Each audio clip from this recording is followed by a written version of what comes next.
Well, Moisés, we are just 2 minutes away from a sacrifice, a literal on-field sacrifice. What am I talking about? Do you have any Uh, idea what I'm talking about? Blood rights. I don't know. I mean, look, during these dark days of the year, you could be talking about anything, man. You're going to have to guide me.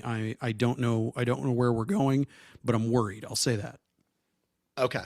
Well, you shouldn't be worried because it's fun. It is Oh, thank a God. group of life more than life size, like gigantic Pop-Tarts that are going to be put through a toaster Mm. and fed to either the strapling young men of Brigham Young University or the other strapling young men of Georgia Tech, the Yellow Jackets. What are we talking about here? We're talking about the Pop-Tarts Bowl. We're Mm. talking about a smorgasbord of college football here on Saturday. Our beloved Arsenal did win, got to watch that early, but just wall to wall college football. Haven't been watching all of it, but I was determined to get in front of a TV in mere moments here. So I am going to be watching this while we record just to see these Pop Tarts eaten. Instead of a So, blood sacrifice, we're looking at a mhm, red jammy substance sacrifice instead. That's what we're mhm, actually right. looking at. No reason for alarm. Don't get too worried. Right. From the book of USA Today.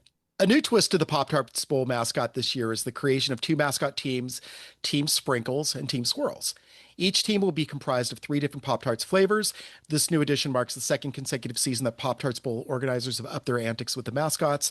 They had one mascot, Frosted Strawberry, in year one of the bowl game. Instead of one flavor being sacrificed into the gigantic toaster for the consumption of the winning team, an entire mascot team will be sent through the toaster after the game. Over the past 2 years, fans have made it clear the Pop Tarts Bowl deserves championship level status, Pop Tarts Vice President of Marketing Leslie Sarah said in a statement.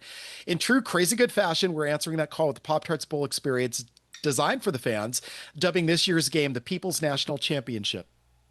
While the Pop Tarts Bowl may not decide the college football champion, it delivers on what fans love most: more mascots, more sacrifices, more only at the Pop Tarts Bowl moments, and more ways to be part of the action. So, You mascots were know, earlier wow. comforting the Georgia Tech mascot over some play gone awry. So, I do not know what I am necessarily entirely in for, but Well, giant pop carts fed through a toaster on a field after a game, I'm game. you know that you're in for a thrilling sporting experience when you're taking as the voice of authority a marketing vice president. I say as a guy who Mhm. works in marketing. Okay, couple things come to mind here, Phil. We have important stuff to talk about, like actual soccer stuff, Austin FC soccer Sure. stuff, transfers out, transfers in, rumors out, all that kind of stuff. Big stuff that's got to happen before January 2nd in various different quarters and all that. But I think I have something that I'm abruptly realizing is much more urgent business to cover. Mhm. You just touched on the enormous, enormous concept of sprinkles versus swirls. I need to know what kind of Pop-Tart man you are, Phil, because we've known each other a while now, but I'm worried that maybe I don't really know you the way that I need to know you. I Are think I'm you, I probably mean, hold on, more. hold on, hold on, hold on, hold on. I've got to ask this my way because Okay. if I get a troubling answer, I've got to be able to deal with this. I've got to be able to walk away from this recording and find some way to keep moving forward. I need to know if you're a Pop-Tart raw dogger, if you have to heat it every time, if you have a preference for a specific flavor, and I just hope to God you are not one of these unfrosted savages out there in the streets eating these Oh, things without a paint roller of no. crispy white or any other color frosting painted on this thing. I need to know, Yeah. Phil. So lay it on me. I'm bracing for impact. I'm ready for anything. Hopefully you cannot shock me too much. Frosted brown sugar cinnamon. Okay. Fuck yeah, let's go. Emergency podcast. They did a thing, so we gotta talk about it. Emergency podcast. It's an emergency. Emergency podcast. Shut up, oh yeah, shut up, oh yeah, shut up. Emergency podcast. It's an emergency.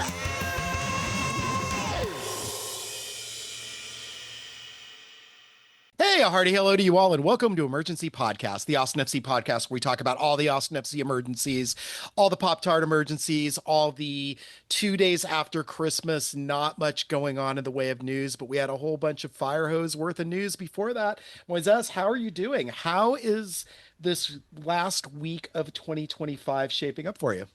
There is a time approaching. We're probably not even going to have time to talk about it, and we don't have much to say about it at the moment, but we are getting to that time of year when various MLS kits start leaking on footy headlines. I can say that. Footy headlines. Everybody pays attention to it, and they are obviously getting their information right from the source somehow. We don't have any Austin FC leaks yet. Some jerseys have leaked out so far. I think the NYCFC one is an early favorite. The new Miami away kit with a collar is just a black collared shirt with a star above the crest. Who got a collar and lost the Charlie Brown stripes. I mean, so that's an upgrade for them. If the new Austin FC away jersey has a collar on it, you know, some people will be elated. Some people will be furious based on chat that I've seen in fan circles for years now. So that remains to be seen. But in terms of who's going to wear the shirts, we have boatloads of stuff to discuss that I think references previous comments from Rodolfo Borrell about whether the roster is fully his roster, when he expected that to be, unforeseen things that he kept running into that resulted in him repositioning those goalposts. I'm not going to say moving those goalposts. I'm just going to say repositioning them, because just as disappointing things would happen, there would be things that would come to light, whether through official or unofficial channels, about, we all know how complicated the MLS roster rules are and all that,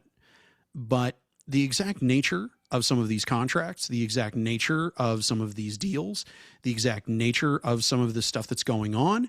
I want to preface this with something that Brad Stuver said that I didn't think was tipping a hand or something like that late in the season, where he said, look, as we go into these last games, this is going to be the last time this group of guys plays together.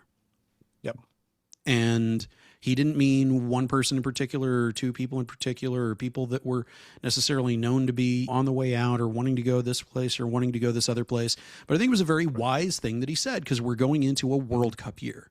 And that, no matter what, has a displacing effect on where people want to be, where they want to be playing, what kind of situation they want to be in to get the minutes that they want to get, so that they can get on those World Cup squads, or so that they, if they are at an earlier stage of their career, they can get themselves to the next level that they want to, so that they can eventually get those caps from their national teams. And so, as you've discussed on the show recently with some wonderful guests that we've had some movement, Phil. We've had some movement. Yes, we have. And I think we figured that now is a good time to go, okay, let's look at what we know for sure, what looks like it is maybe probably happening, and what is a who knows hypothetical rumor that's out there, and what it could mean about things that are actively being worked on in different parts of the squad. And then what pieces are missing? What have we not heard anything about in terms of specific positions or positional flexibility, or the way that the Austin system is going to work going into 2026 and beyond? Right. Yeah. And just to add on to what you were saying about Brad, like every year this will happen. Yes, it's a World Cup year coming up this year, so it's a particular import, but every year we see this. I remember Will Bruin, towards the final games of his last year, we asked him specifically about what he thought. Does he think about these being potentially his last games? He talked about being pretty confident, but also there's kind of a glimmer of understanding that, yeah, this could certainly be it for my time in Austin, given the limited minutes that he has. With Brad Stuver, when he was saying that, he probably wasn't thinking Osman Bukari was one of those people who he was going to be playing his last games with. But again, there are always going to be some surprises that kind of pop up in this, as well as some things that are expected, some things that are obvious, right? So certainly the incoming players are surprising to me in particular. I didn't think that these were necessarily players that were going to be available, necessarily players that Rodolfo Borrell was going to be interested or after, but I think that there are some intriguing things that are happening. But again, we are just at the first quarter of the game of Jenga right now, and the various blocks are being pulled right now, but we don't know what it's going to look like and how it's going to stand or topple over when everything is done and we get into February. To butcher the metaphor further. interrogate you a little bit on a couple of things regarding these incoming pieces. Before we get into that, something that I found interesting that I texted you as I think the third of these was coming together was MLS may not do East versus West for the All-Star game anymore, but Roto sure seems to be collecting best of the West players and looking at where there are strong pieces within the conference that, having built some relationships such that you can pick up a solid player from this squad or that squad, that unlike Minnesota, not all of these teams are just wholesale, like doing a fire sale and getting rid of everything. Which I don't understand. Yeah. I don't get it. Look, I wish Eric Ramsey well with whatever struggle ball thing he wants to do and whoever it is he thinks he's going to have do it. But I'm curious, in light of the maybe Bidu is on his way out rumor, how that affects what these three incoming pieces in Bell, Nelson, and Rosales, what that says to you in terms of how this roster build is going. Okay. I think we're both kind of on the same page about if there's a good time to move Bidu, it's basically right now. Yeah. He is an all-star. So we all know how he became an all-star, but certainly he has definitely upped his profile, definitely has upped his game since he got here. Again, you probably wouldn't have had the opportunity for him to showcase where he was in Brazil the same way that he has in MLS. And again, it sounds like it probably is going to be back to South America for Biru. We have some Instagram clues that his future's being planned. We have some rumors that are out there, but yeah, the thing that I had wondered going into the Rosales signing was, okay, is it going to be this kind of Zan Biro Rosales kind of Voltron, this three-headed left back situation, or is Rosales going to be deployed as more of a midfielder, or are they going to offload one of these left backs? And I kind of felt ultimately that it was going to be doing this. So offloading Biru and doing a quote unquote upgrade for Rosales makes sense. As I've covered in Verde all day, Rosales seems to be a much more offensive minded fullback, which is a little puzzling again, just given that we think of Biru as more offensive than defensive, but you look at their numbers and Rosales is a lot more offensively oriented in terms of how he plays, in terms of assists that he dishes out versus the defensive numbers, which Biru, it's better overall, but also thinking about what the players are being asked to do in the systems that they're in. So I'm interested in seeing how that all shakes out. I do have some concerns about Rosales. He did have the alleged racism incident earlier in the year. He had the pretty dumb red card. Again, headbutting Jesus Ferreira. That is understandable. But also, that is not wise in a playoff elimination game. That's not a thing you want to do. Look, without playing a minute, he's an Austin FC legend for that alone. But I think you bring up a good point. There is something to be said about the Austin fan base does want to know that they are giving 1,000% for people whose conduct matches the purity of the passion that they give as fans. And with there being scant details as to exactly what it was, but that it was somehow related to hate speech of some sort, that in his home country was not necessarily considered offensive. People have made the argument that the P chant is not offensive in some countries and therefore it's fine. What it was that he said, whether he is actually sorry for or has grown or has understood that what he said and did was offensive, that's something that is something that is definitely, I know that I'm aware of it being on fans' minds. And that isn't to say everybody who pays attention to the club, but when you're looking at a team that's 5 years old and that has had more down years than up, let's be honest, when you're looking at the most dedicated to the fan base rather than underage party drinkers who show up in the South End to cause fights, the people who have been following the team to follow the team, not just to do something when UT isn't playing football, that is something that the club should be cognizant of. It's something that I don't think it is an overreaction or it's a too sensitive kind of thing. And that said, word from the Minnesota fan base is that this guy is beloved and he's a sweetheart and a teddy bear, but also sometimes the sweetest of the sweetheart teddy bears out there have problematic conduct that a lot of these guys are adolescent in a lot of their ways of being. They may be adults on the field, but in terms of their social maturity and that sort of thing, sometimes that comes later than it does for folks who don't spend their entire life as a professional athlete. And do you remember who this incident was with? Remind me, Phil. Emmanuel Sabi, who plays for the Vancouver Whitecaps, part of the same winger core that Jayden Nelson was part of last year, who was also an Austin FC player. So I'm also a little bit concerned that that's going to be something that needs to be reconciled pretty much right away in preseason. Right. So I completely, I don't know. I don't know how involved Nelson was. I remember distinctly texting you when this incident happened and just being curious about that and how that was shaking out. And then I also remember that Rosales got to serve the third game of his 3-game suspension during an Open Cup game. So the next league game that he was active for was the game in Minnesota against Austin, which again was curious. And then he did indeed get to appear in the second half of that, right? Yeah, so gonna be some interesting things to sort out. I mean, I have confidence that Nico Estevez can steer that along and that can happen. But again, it is a concern, right? So it is something that you're not necessarily plug and play necessarily with Rosales personality wise, maybe in the same way that you might be with Nelson, who seems great. Some minor hot-headedness here and there, but really, really pleased with that as a pickup. Really thought he was excellent in Vancouver and maybe didn't get all the minutes that he should be getting, but a lot of competition. Obviously, Ahmed and Sabi had very, very good years for Vancouver. So we'll have to see how this all shakes out. And again, that's what preseason is for. But that, and again, Jon Bell, just mentioning him briefly, again, the pickup from the Sounders, essentially that center back depth, whether he stays a senior roster player or is bought down to a supplemental. I think a lot of his kind of roster value is going to be determined based on that. If he is a senior roster player, Austin is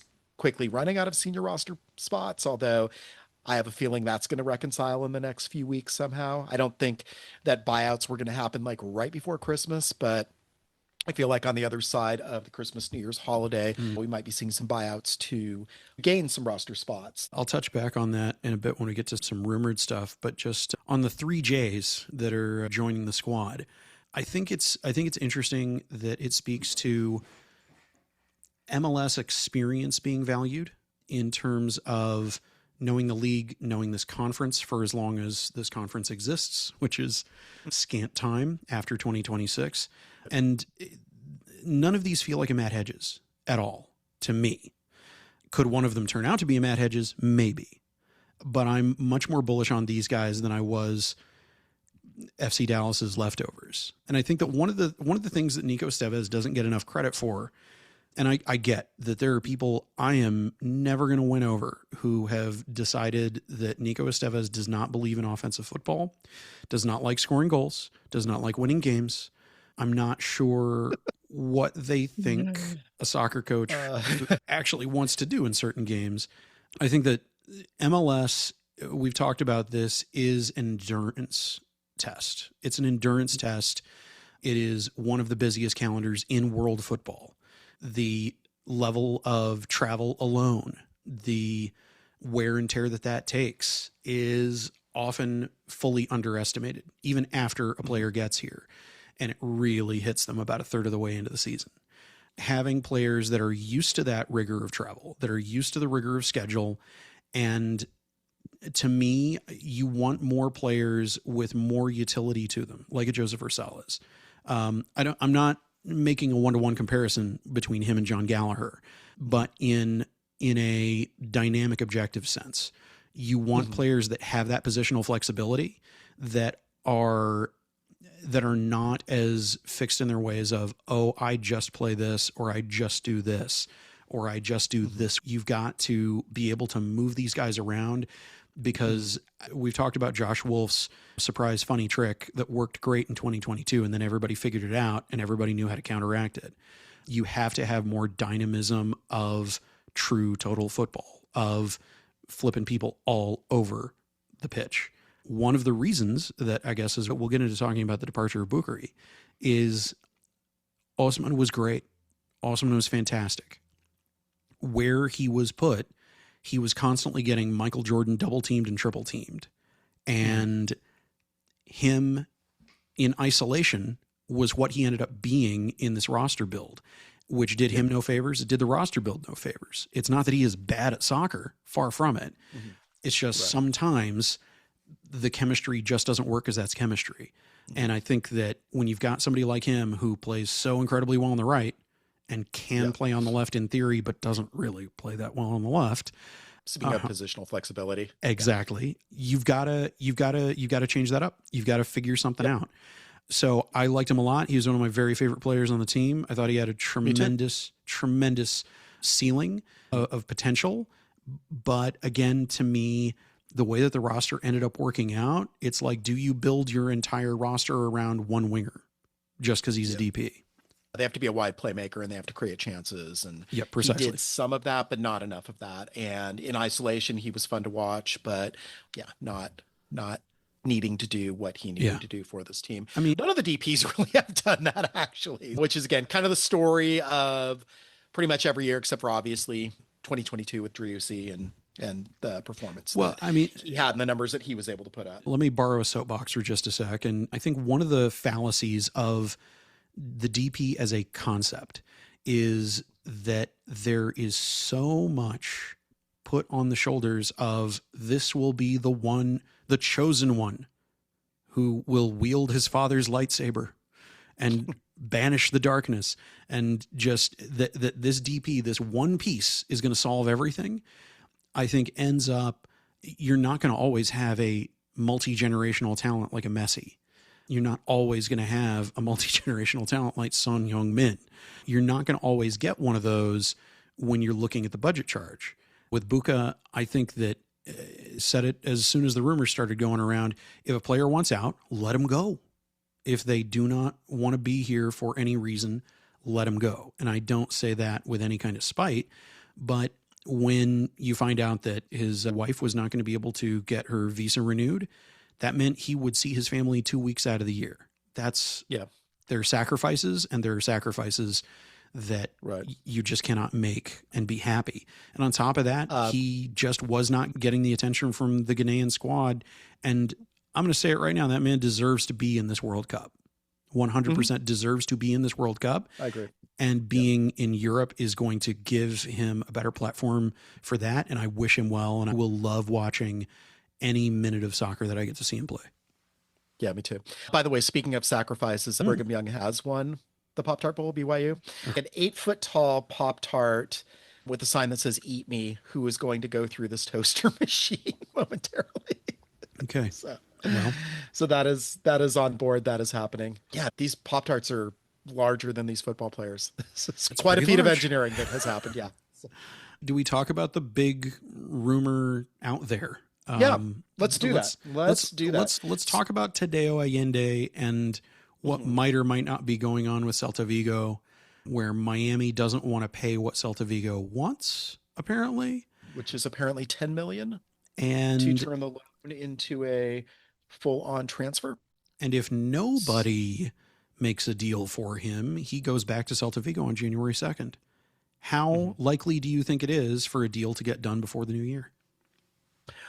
I mean, in general, I feel whether it's Austin or fairly likely. I do not think that it's likely that Austin's in this more than, say, like a 10% chance, because River Plate, Inter Miami, Austin FC, given the teams, given the rosters, given the current state of things, Austin, I think, would probably have to make themselves appealing with more money, more salary to make him choose that. Because, I mean, again, he did just win MLS Cup with Miami. He did have Messi passing to him. We'll talk about that and the importance of that in a second here. But again, if, like you were saying earlier, if Allende is coming here, I think it is redundant to have him and Azuni on the squad. And I think that would mean that rather than being a third DP, that Uzuni would be on his way out, and we would still be, again, Zach Graham and I talked about last week, signs seem to be more pointing towards this 2DP for U22, 2 million GAM build, because again, part of the frustration for Rodolfo Borrell all along is that he hasn't really had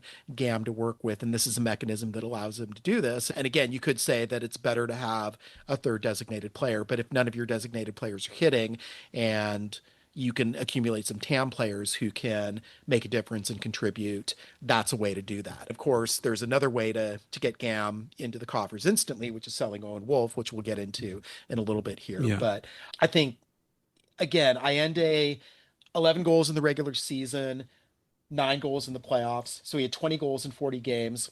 Azuni had 6 goals in 29 games. Vasquez had 5 goals in 19 games before the injury. And these are just counting MLS and playoff games. This is not counting Open Cup or anything like that. No competitions for either of these. But between Ozuni and Vasquez, you have 11 goals in 48 games.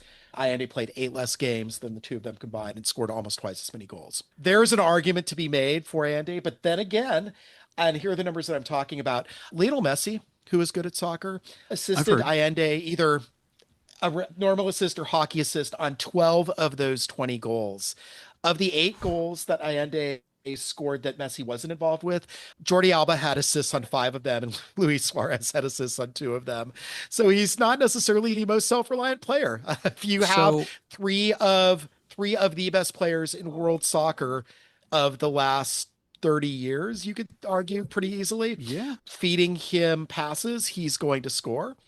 If you don't have any of those players on Austin FC, I wonder how much he will actually score, as good as his numbers look. So I want to bridge into talking about, okay, if he were to come in, where does the service come from? Do they put Owen Wolff into more of a midfield distributional kind of role? What are we looking at? At that point, you could. Hold on. You would theoretically. Before we do. All right. Okay. I want to wager I am more than 10% on this because the World Cup year. What does Tadeo Allende want? More minutes. What does he also want? To be close to Argentina team camp in Miami. So if he's not in Miami, he wants to be inside the United States. He does not want to be, and he would rather not be an international flight, I don't think. Right. Argentina versus Europe, very different kind of calculus, but still Argentina to Miami, bit of a hike. But then again, there are other guys from his squad that'll be coming in from there. He's got other potential capped guys on River Plate that he would be playing club minutes with. That'd be valuable. I think that speaks to maybe there being something in favor of River as an option. Doesn't get the minutes there that he gets in Austin. Exactly. That's the thing, is the minutes. Sure. Buka wants the minutes for Ghana. Everybody wants minutes. They've got to have minutes. They got to show up. They got to show out. Even if you are in Messi's black book of good guys that he likes, that is not a passive experience. You've got to actively keep staying on Leo and his dad's good side. Let's be honest, because the two of them run both Inter Miami and the Argentina national team. So that's why I am a bit more hedging toward, I think there really could be something there for Austin. Because on its face, if it hadn't leaked out, it seems kind of like Austin, why Austin? And I think it is a multi-factor thing. But when it comes down to it, it is mostly about, will he get the minutes? Will he get the minutes at Austin? Abso-goddamn-lutely, he will. The question is how you build the rest of the roster around him. So, Phil, fantasy draft style, tell me what needs to go into an Austin build that works well with Allende and a returning from injury Vasquez at some point. The pipe dream of somehow convincing RSL that they don't need to sell season tickets at all and getting Diego Luna to come over as a U22. I've heard that floated around, and from Austin's perspective, that sounds very good. Somebody who obviously has a history in the state, having played for the Locomotive, somebody who would definitely improve this team, definitely someone who is a chance creator, but also is pretty iconic in Salt Lake City right now, and is somebody who is essentially the face of that franchise. And to give that up for it's hard to know what they would be getting for that in return that would make that okay. Because again, they did, obviously Chicho Arango moved for some very different reasons, but the team, there were some concerns about the team based on losing a piece that was so central. And again, they had their struggles this year. The comparison I would draw is looking at Diego versus Osman. Maybe the problem isn't Diego. The problem is they can't build the whole rest of their roster around making Diego work better for them. Not that he's bad. It's that the connecting pieces are tough to put together with what they have in their roster and contracts they have on their books and their overall build shape. They could be looking at doing some moving and dealing for things, and knowing that Diego likes the state, knowing that Diego likes the facilities, I think people would be nuts to think that, as unlikely as we may think that it is from the outside looking in, to think that Roto Borrell is not keeping his eye on Diego Luna just in case. And pretty much anybody just in case. I don't think that they are done looking at Miguel Borja from River. Speaking of River, like, I feel like there are those, for your reaction to Jayden Nelson, that's what I'll pull out, is your reaction to, they signed Jayden Nelson, to the extent that I see you jump out of your skin with excitement over text. That's what I feel like the reaction was. And so you bringing up Diego Luna, I don't think that it is as impossible as people, ourselves included, may think that it is. I don't think it's impossible at all. Yeah. I just don't see what's in it for RSL unless it's a massive kind of giant bags of money. Yes, giant bags of money, and they have their eye on somebody who can be the next Diego Luna. That's all I can see happening. To quote Don Draper, that's what the money's for, Phil. Right. And to quote Krusty the Clown, they drove a truckload of money up to my house. So what else do you think we're looking at in terms of roster build with Allende involved or not? Let's keep pressing on. Where else do we think moves are happening, changes are happening? So you'd have, theoretically, once Vasquez is healthy and assuming that he's recovered, in that kind of scenario, you've got Nelson, you've got Vasquez and Allende as your front three. You managed to get Diego Luna over in this pipe dream. He's playing as your 10. Owen, if we're keeping Owen, is kept as an 8. I do think that, again, he can be a U22 this coming year. So it's a possibility that he could do that. If you have Allende, if you're offloading Ozuni, you can still be a 2-4. Theoretically, you can have Luna and Wolff as your other U22s in addition to Dubrsarski and Djordjevic. So you've still got your 4 U22s, you've got your 2 million in GAM, you've got your 2 DPs, and then you have the room to bring in some additional TAM players. You've got Rosales and Dessler theoretically as either fullbacks or wingbacks. You've got the flexibility. You need more midfield depth. You need more winger depth. And again, the question that comes up, again, we've been talking around this a little bit here and there over the last few weeks. I know we're not the only people who have been talking about this, but what do you do with Hader Obrian and Robert Taylor with 2 buyouts just sitting there and them making a combined 1.1 or 1.2 million and barely having any goal contributions and generally being remembered for bad rather than good moments on the field? Like, what happens there? I feel like my thing is, I may pick up a reputation for being but I can fix him about anybody. Zuni could absolutely prove many people wrong. Possible in every footballer. Does it happen? Not really that often, but you look at Robert Taylor. Robert Taylor, different sort of situation than Obrian to me. Obi was healthy basically the whole year. And Robert Taylor went hard, showed up and showed out right after he got here and then got injured. And he was a different player on the other side of that injury with the benefit of an offseason to rehab and recuperate a bit, get his head right, have an opportunity to have a full preseason with this squad. Part of the reason that I believe in Nico Estevez until proven fully wrong is that he is a great man manager, and not every top flight league manager in world football really is necessarily that good. In some leagues, you get by on what their sporting director, their general manager, their whatever they call it, do in terms of massive heaping tons of cash rosters. But there is a more scientific kind of process to MLS. You've got to work with the figures that you have that fit underneath the roster cap, even if some teams have cheat codes that let them get around that a little. And I think that who might that be? I don't know. They live on the coast. LAFC in Miami. It feels to me like there could be a great story out of one or both of those guys having a better overall next season, where maybe the rest of the roster build complements them a bit better. Taylor has historically, to me, just anecdotally, I'm not looking at the stats, he has always felt like a very good distributive player. He is very good at ball distribution historically. Right. Was he that last season? Absolutely not. But also, Sebastian Driussi had the 2024 that he did, and he had a pretty great 2025 for River. You have those up and down seasons for different players. The question is, does Robert Taylor ever come back from the dip that he saw post-injury? And was this the final re-aggravation of something that you take enough knocks in a certain way and you don't come back the same player? So to me, it remains to be seen. I think it's very easy to go ahead and use those 2 buyouts on those 2 guys if you've got something to replace them with. Right. If you don't think that they are going to work in the build that is forming around these new pieces that are coming in, and old pieces that are going out. But the thing is, you're running out of senior roster spots. And if you offload them, if you buy them out, then you can get other players. Yeah, that's what I'm saying. I'm sure Burrell has his eye on other players. Yeah, that's what I'm saying.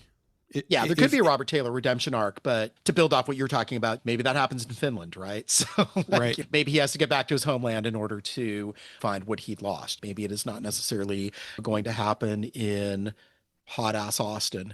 Yeah, we're getting rid of some of those summer games, but still, there are plenty of hot summer games. Maybe he and Alex Ring will be the Messi and Jordi Alba of Finland. Perhaps. Who knows? So, I mean, what do you see remaining for Austin to do in this? And to me, it's midfield, it's wingers.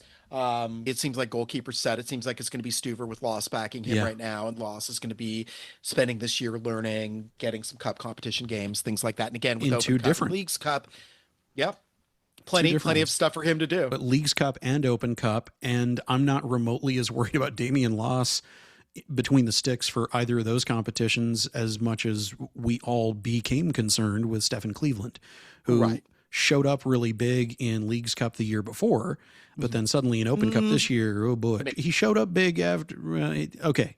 He showed up big in one PK sequence. He looked pretty shaky before that. Yeah. Yeah. He showed up, but the recency bias of that led to a lot of people going, oh, good, Steph. And then Open Cup started this year and everybody went, oh, Steph. Oh boy. I feel like that's goalkeeper set. I think you're right when it comes to wingers and midfield. Figuring out what that is the big thing. Is what role is Owen Wolff going to play? We know that he is valued by the coach, by the sporting director, by the fan base. Everybody who has seen this guy play know that his ceiling is not even close to being reached yet. This guy has the potential to have a transformational career where he shifts into a completely different kind of incredibly threatening role globally. And there's a reason that you see him in more and more of these highlight reels that the league puts out. They know that kid has a rocket attached to his back. I think that this season, provided he stays on Austin FC, is as great of performance as he has put in. The potential for him to having a true breakout season this year that then sees him sold on to Europe or elsewhere. I feel like this is the year that happens. I feel like this is the year that if he does not end up getting called up to the U.S. men's national team, then it sets him on the trajectory. It would be shocking to me because he's just too good, and he is too good at dealing with rough, bruised egos to not fit well into a squad that is weird at the moment, to say the least. And he's kind of down on the depth chart right now. 2030. That's a whole other conversation. Yeah, totally. But if he doesn't commit to the Philippines, seeing him get called up, even if not for the World Cup, in the wake of the World Cup, is something that I think's just got to happen. It's just I can't see them not using him sometime in the campaigns to come. Yeah, I mean, I do think that there's a Sebastian Berhalter style breakout season that's going to happen for Wolff, and I think it's got to be in 2026 because after that, I think that he is most definitely going to Europe. So I'm in a way predicting that for him. Like maybe he doesn't, well, I don't know. Maybe he does make enough of a leap to get All-Star. It could happen in this next year. It's hard to say, but it'd be glorious for that to happen for him in a World Cup. It would. To me. Yeah. But a lot of that has to do with how he's going to be deployed and what the offense is going to look like. Yeah. And again, he was on the wing out of necessity. Like that's where he worked with the lineup, even though that might not necessarily be his best position. I still think that he is at his core an 8. I do think that he's going to be best centrally, best in kind of a box-to-box role, but he could theoretically have the opportunity to do that if they make a few more moves this year. But again, if they don't solve the Izuni thing, if they don't get Allende, which again, pretty good chance they do not, we could be seeing a starting lineup of the front three Nelson deployed as either left or right wing. Zuni's center forward until Vasquez gets back, some minutes from Fodry, and then Wolff at whatever wing Nelson's not playing at. And that kind of concerns me a little bit. There's still more work to do. Again, midfield depth is going to be important. And I think you do need to clear those roster spots in order to have that happen. If Obrian and Taylor are still on this team by Coachella, I'm going to be shocked. So I took the Siskel to your Ebert or the Ebert to your Siskel for a moment. Sure. Realistically, I completely agree with that. I'm going to make 3 calls involving 4 players. Sure. One, I think Uzuni is definitely gone. That PK miss was the final straw. Burrell, that sealed it. Burrell was going to move him no matter how he had to. Point 2, to your exact point, one or both of Taylor and Obrian are gone, depending on whether they have to use one of the buyouts on Uzuni. If they can't move him, then I do not. Big buyout. It's a big buyout, but it's a really big. I have it very reliably that this ownership group, which they added more ownership stake members in the past few months here too, they are very serious about competing and competing at the highest level. And if people don't think that Austin FC is going to show up to the opening of Miami's new stadium, one of the biggest single events in MLS history, which some people laugh off. And I'm not reporting on Miami. I'm not a Miami stan. I'm just saying that is that in a World Cup year, the big team that the world's GOAT is playing on, that Austin is not going to show up to that game ready to absolutely splatter the home team on their freshly painted walls, have another thing coming. And I think that, yes, Anthony Precourt and the ownership group, if it is what Burrell puts himself on the line and says, this is what I need, I am convinced they will give him that if they absolutely have to. They do not want to be the Washington Generals to the Miami Harlem Globetrotters, so, to use a reference that maybe not everybody's going to get. My prediction 3 is that if not Diego Luna, a Diego Luna-like signing is yet to happen. Something that will floor people, that people will be thrilled with on its face before even digging into the stats or how it works in the roster build, that kind of thing. There will be some sort of a signing that will take people aback that is yet to come, because we are in those dirty, dark days that all kinds of deals are happening and crazy opportunities are coming up that nobody expects in these wee hours before New Year's. I'm fully convinced that something like that's going to happen, not based on any inside information, but looking at, to your point, the different pieces that they need, not depth pieces, but first choice pieces that they need to have a full preseason working with them, that don't have to come in with a visa, that are already set up domestically. That's why I think it's a Diego Luna type signing. So Dane St. Clair going to Miami or Christian Espinoza reportedly going to LAFC. 100%. And something along those lines. And the longer we go not hearing that Christian Espinoza's deal is signed at LAFC, it could be Christian Espinoza. And as much as some Austin fans might be like, oh, that guy, that jerk, his issue was with the referee. It was never with Dessler. It was never with Bidu. He told us at All-Star, he was like, no, like, I got nothing against those guys. Like, we go to war with each other for 90 minutes and everything's fine. The issue was always with the officiating on that. And Nico Estevez said the same thing. You have enough people say that, then you're calling a lot of people liars. There's plenty of propaganda that goes around in this league. But I think the Christian Espinoza would be an absolute monster at Austin. Instantly the best player on the team.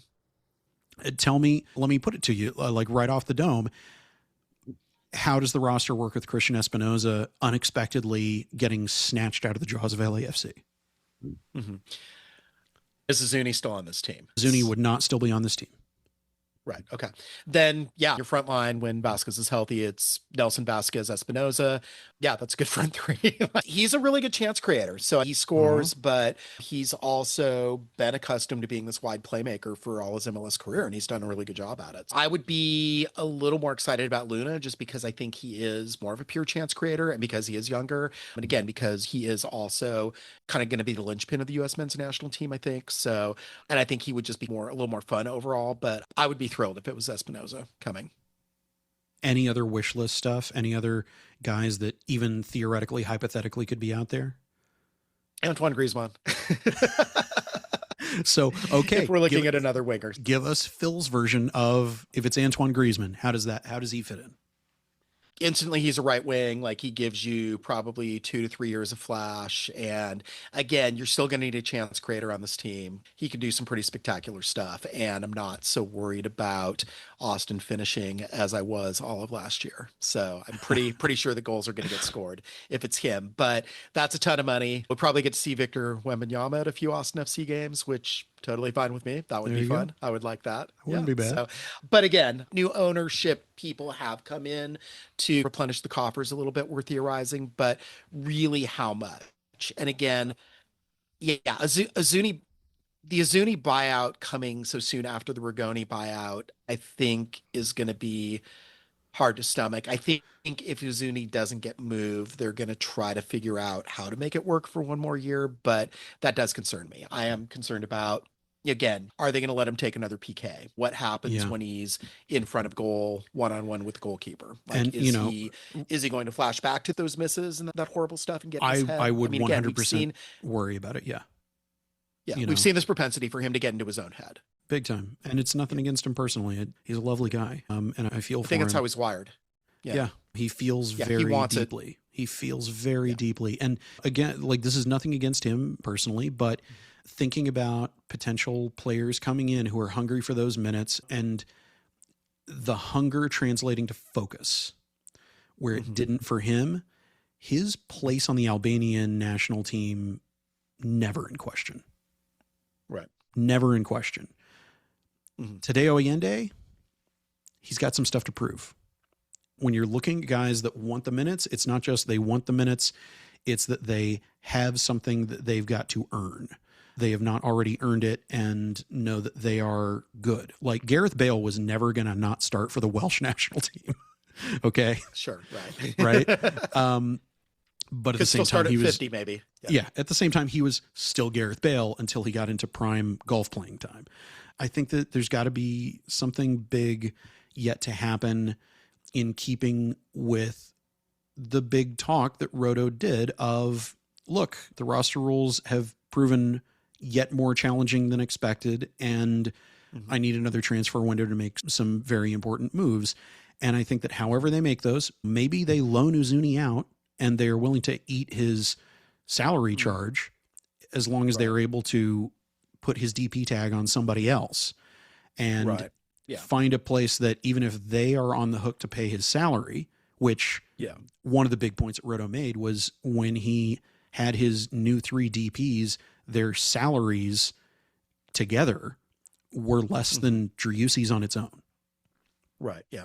He's amortized some of his risk in the way that he structured those deals such that he could loan Uzuni out to a Serie A team to get back into the Europe vibe of things and rebuild his potential sell-on value so that he could be sold after he goes on loan for a year. Yeah. Or he gets his mojo back and can come here and has a lot different attitude about things. Although I do feel like if he goes out on loan, that is going to be a precursor to him going 100%. Back to Europe. So, to me, maybe that's a solution. Sure. Yeah. To me, that's the rent to own kind of thing that outside of a full on transfer that I would see loan to expected buy. And that one way or another, nothing would make me happier than for Austin to win 3 different championships in a single year, plus the Supporter Shield with Uzuni. That would be great. Yeah. That'd be awesome. I just don't see it happening at this point. Well, now that we've solved some roster stuff or raised some roster questions, anything else we want to hit before this is probably going to be our last one of 2025. Yeah. Again, a very, very interesting year, a very, very challenging year, I think, for a lot of people. In my life, lots of challenging things happen, a few setbacks here and there, a few unexpected things, obviously some kind of personal triumphs. But yeah, it's been great to continue doing the coverage and following Austin FC with all of you. So thanking you for continuing to pay attention to what we're doing. And Moisés, anything you want to say otherwise? Yeah, along the very same lines, it continues to be an honor and a pleasure to do this podcast with you, contribute to the newsletter on occasion, continue Likewise. to find more ways that we can put stuff out there that's not just Austin FC specific, because just talking about a focus on one team, touching on other parts of world football and MLS, the most maximum league in all of soccer, there are always things to bring in from one team specific perspectives and finding more ways to expand out what we're doing content wise that isn't just doing what somebody else is doing. Yeah, And we did coin tonight MLS more challenging than expected, which Indeed. you can have that motto. You're welcome. there you go. There is that kind of perspective that as all eyes are turning to the United States, Canada, and Mexico, but especially the United States in various respects for a World Cup year, 2026 is going to be interesting. It's going to be busy, and I think it's going to be interesting and busy in ways that we can't predict right now.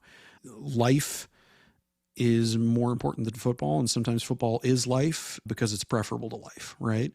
And as we are in the dark, short days of the year, something that I have had friends who have struggled and felt that they did not have anywhere to turn, that they did not have someone who cared or someone to talk to when they needed someone in those lonely, dark hours as the days tick by, leading into a new year.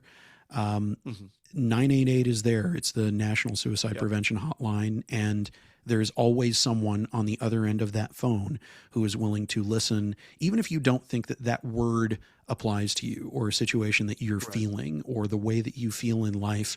If listening to us on a podcast or some other podcast, God bless, just listen to podcasts, having someone to pick up the phone to talk to reassure you that you are worth something and you are cared for, and there are people who love having you in the world. It helps to know that that resource is out there. And even if that isn't something that you necessarily think is a resource, just know that it's always there when you feel like there is not somewhere else to turn. And just know that you can always put one foot in front of the other. And sometimes it is just the nuts and bolts of putting together podcasts like this with you that helps keep me moving along as things start to drag me down. Anything that I can do or that we can do to remind people that sometimes your next chapter is literally happening the next day, right around the corner. 3 years ago, I did not predict I would be doing a soccer podcast with Phil West. Right. I did not predict I would be doing any of the number of different things that I've done that I'm proud of and that I'm happy about. And with it being this time of year, and it always being something good to say, but especially during this time when there is such a spike in solitary loneliness, despondency, that kind of thing, you're not as alone as you may think that you are, coming from somebody who has had those, oh man, I feel so lonely, I feel so alone. It's just me and my cats. Just for whatever it's worth, that's something that we wanted to close in on the end of the year, reminding people that we're your weird internet friends and we care about you. Right. And we're part of this larger Austin FC community, right? So obviously, if you're listening to this, you're probably listening to Moon Tower. If you're listening to Moon Tower, you're aware that there's the New Year's Day gathering, 2 p.m. at Turnstiles. If you just need to get out of the house and get out of your four walls and be with other people, that is something that's happening. I don't know if there's going to be any like Verde Hill games this year, but that's coming a lot sooner than we think. Opening day is now less than 2 months away. Definitely something that is going to get here sooner than we all think it is. Yeah. So again, just make sure that reach out to your loved ones, call your mom, call your friends, make sure that you're in touch with the people in your life that care. And this community is here and it's loving and it's wonderful. And I've certainly, in my time covering this team, I've had a lot of interactions with a lot of people that I've really appreciated. Well, I appreciate you too, man. Onward into 2026. Absolutely. And I mentioned something to you by text earlier that I want to go ahead and tease. We've been doing these emergency tangents, and maybe we could do some tangents that have to do with soccer, but not specifically Austin FC soccer stuff. Right. As we're headed into a World Cup year, and there's always fun stuff to talk about that people want to talk about. We can keep things very church and state. Church is Austin FC, state is the rest of world football. And we do have an idea. Things. Yeah, we got an idea. And which we might foist upon you in the new year. And we're going to keep working on, we've had people ask, hey, how else can I support what you guys are doing aside from subscribing to the newsletter? We're working on it. Don't worry about it just yet. And we'll let you know. And hopefully just make it as simple and easy as something new and additional that folks can support should they want to. Right. Oh, and one last thing. So we do have an update from our last emergency tangent. So we did get out to Anaconda How did it go, Phil? on Christmas Day. How it went was, it turns out that the 2025 version of the snake in the Mueller Alamo Theater is a lot noisier and scarier than at home, where you can talk through a movie, as my daughter is wont to do. So we ended up having to leave early. She got scared. So she was scared during some of the previews, and then she got full on scared about 30 to 45 minutes in. I took a shift outside. My wife took a shift outside, and then we just left at that point. So what I saw was great. Really enjoyed it. Doesn't all quite make sense to me. Oh, there was a bathroom trip in there a few minutes into the movie as well. Because that's my daughter. Yeah, so I will catch it at some point, but what I saw, I can recommend it highly. I just don't know how it ends. I haven't gotten a chance to see it myself either, but I guess to close things out, I just want to make sure that we have it on the record. Phil, you said you took a shift outside. Yes. And your wife took a shift outside. Okay. Yes. I just want to make sure we don't have to use the explicit bleep. No, not for this. This is the best thing I've heard in the history of the 8 years I've been on this planet.